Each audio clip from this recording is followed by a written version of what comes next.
ഒരു മാസം ഉണ്ടാവുക എന്നുള്ളതിന് പക്ഷേ കേരളത്തിൽ മാത്രമാണെന്ന് എനിക്ക് തോന്നുന്നുണ്ട്. അല്ലെങ്കിൽ ലോകത്തിലെ തന്നെ ഒരു പുസ്തകത്തിന് ഒരു മാസം ഉണ്ടാവുക, അതുപോലെ ഒരു പുസ്തകത്തിന് ഒരു ദിനം ഉണ്ടാവുക, അതൊക്കെ ഒരു പ്രത്യേകതയാണ്.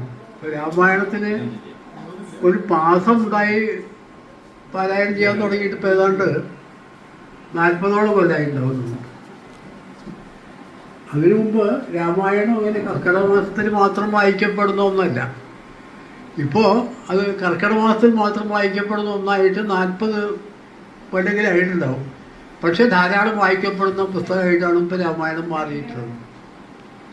അത് നമ്മുടെ ജീവിതത്തിലും സംസ്കാരത്തിലും ഒക്കെ ധാരാളം മാറ്റം കൊണ്ടുവരാൻ സാധിക്കുന്ന ഒരു കൃതിയാണ്. മനസ്സിരുത്തി വായിച്ച് ഉൾക്കൊണ്ടാൽ അത് എൻ്റെ പോലെ ഉണ്ടാവുന്നുണ്ടോ എന്ന കാര്യത്തിൽ മാത്രമേ എനിക്ക് സംശയമുള്ളൂ.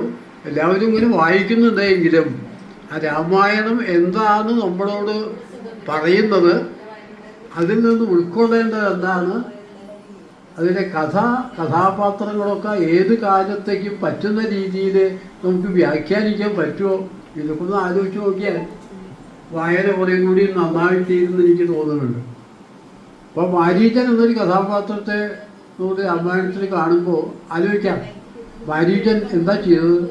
വേഷം മാറിയിട്ട് സീതയെ അപഹരിക്കാൻ ശ്രമിക്കുകയാണ് ചെയ്തത്. സ്വന്തം ഇഷ്ടത്തിന് എതിരായിട്ടാണ് മാരീചനായി ചെയ്യാൻ പോകുന്നത്. മാരീചൻ രാവണനോട് പറയുന്നുണ്ടല്ലോ, ഞാനത് ചെയ്യില്ല എന്നൊന്നും പറയുന്നുണ്ടല്ലോ. അവസാനം സ്വന്തം ജീവൻ അപകടത്തിലാകും എന്ന് കണ്ടപ്പോഴാണ് മാരീചൻ വേഷം മാറിയിട്ട് അതിന് ചെയ്യണത്. ഇത് ഏത് കാലത്തും മനുഷ്യൻ്റെ സ്വഭാവമാണ്. തനിക്ക് ആപത്ത് വരും എന്ന് ഉറപ്പുണ്ടെങ്കിൽ ഏത് വേഷവും കെട്ടി ജീവൻ രക്ഷിക്കാനായിട്ട് ശ്രമിക്കുന്ന മനുഷ്യന്റെ സ്വഭാവം ഈ മാരീചനില്ലേ. ബാലകാണ്ഡത്തിൽ നോക്കിയാൽ മാരീചൻ എന്താ ചെയ്യുന്നത്? മാരീചൻ സുബാഹുവും രണ്ടാളാണ്. താടകയുടെ മക്കൾ രണ്ടാണ്. ആ രണ്ടാളുകളും അമ്മയെ കൊന്നു ശ്രീരാമചന്ദ്രൻ അറിഞ്ഞപ്പോൾ ശ്രീരാമനായിട്ട് യുദ്ധം ചെയ്യാൻ വരുന്നുണ്ട്. ശ്രീരാമൻ അമ്പ് എഴുതപ്പോൾ സുബാഹു മാത്രം അത് മാറിലേറ്റ് മരിക്കുകയാണ്. ഈ മാരീചൻ ഓടിയിട്ട് കടലിൽ മുങ്ങി അങ്ങനെ രക്ഷപ്പെടേണ്ടായി. ശ്രീരാമൻ്റെ ധ്യാനിച്ച് ശ്രീരാമനിൽ നിന്ന് അനുവാദമൊക്കെ വാങ്ങി രക്ഷപ്പെടേണ്ടായി. അപ്പം അന്നും ഈ ജീവൻ രക്ഷിക്കാൻ ശ്രമിച്ച ആളാണ് മാരീചൻ. ആ മാരീചൻ തൻ്റെ ജീവൻ അപകടത്തിലാണെന്ന് കണ്ടപ്പോൾ വേഷം മാറിയിട്ട് മറ്റൊരു പ്രവൃത്തി ചെയ്യാൻ സന്നദ്ധനാകുന്നു മാരീചൻ. ഇങ്ങനെ കുറേ കഥാപാത്രങ്ങളുണ്ട്. ഇതൊക്കെ നമ്മുടെ ഈ കാലഘട്ടത്തിന് റെലവൻ്റ് അല്ലേ, ശരിയല്ലേ എന്ന് നമുക്ക് ചിന്തിച്ചുകൂടെ?